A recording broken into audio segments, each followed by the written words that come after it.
Economia agora, a inadimplência de micro e pequenas empresas cresceu pelo 16º mês seguido e agora é a maior em mais de 2 anos. Neste apartamento aqui da Zona Sul de São Paulo funciona uma república. São 5 moradores. Um deles virou empreendedor por necessidade. É o caso do Milton, que perdeu o emprego e passou a fazer brigadeiros. Aprendeu com uma ex-namorada e virou um microempreendedor individual. Batendo de porta em porta durante 2 anos e meio, chegou a conseguir uma renda de R$ 3.000 por mês. Mas de maio para cá, as vendas caíram.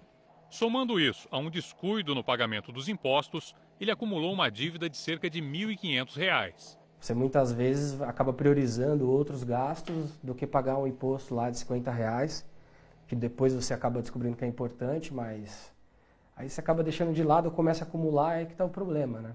Agora o Milton está deixando o brigadeiro para vender produtos ortopédicos. O brigadeiro vendia na rua, é muito mais complicado, os ganhos são menores também, né? Dando certo agora esse novo negócio que eu estou trabalhando, eu pretendo quitar, sim.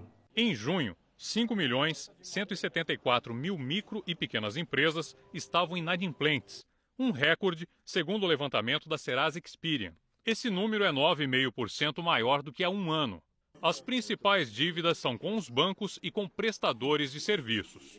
Para o economista da Serasa Experian, além da lentidão na retomada da economia, a situação ficou pior por causa da Copa do Mundo e da greve dos caminhoneiros. As micro e pequenas empresas que acabaram ficando sem produtos para venderem ou tendo que comprar produtos muito caros, a preços muito mais elevados do que costumavam a comprar e com isso tiveram aumentos de custos, né, em função desse problema que acabou afetando a economia no final de maio.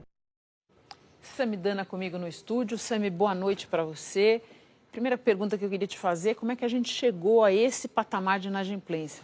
Boa noite, Renata. Boa noite a todos. A notícia não é boa. A gente preparou aqui a evolução para entender justamente o que houve. Esse índice de inadimplência de micro e pequenas empresas começou a ser marcado em março de 2016.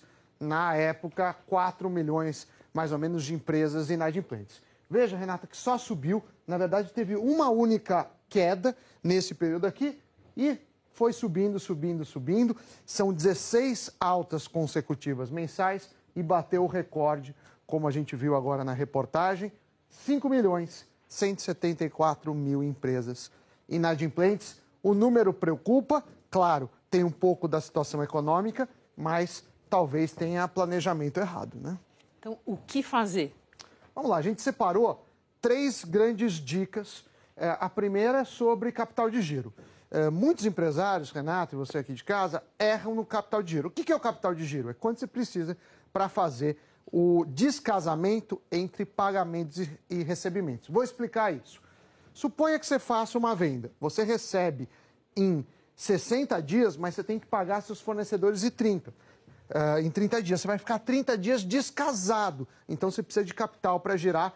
O mau dimensionamento desse capital é problema. E a gente separou também algumas outras dicas. A primeira é, entenda a maturidade do negócio. Nem sempre um negócio vai se pagar do dia para a noite. Dependendo do ramo, vai demorar 1 ano ou até mais. Você tem que dar uma estudada e ter dinheiro para isso, né, Renato? Porque senão a pessoa fica dependendo desse dinheiro, não vai ter, vai entrar em dívida e aí é dor de cabeça. Entenda também a sazonalidade. A economia vive em ciclos e mesmo dentro de um ano você tem meses mais tranquilos que outros. Então fique esperto para as vacas magras.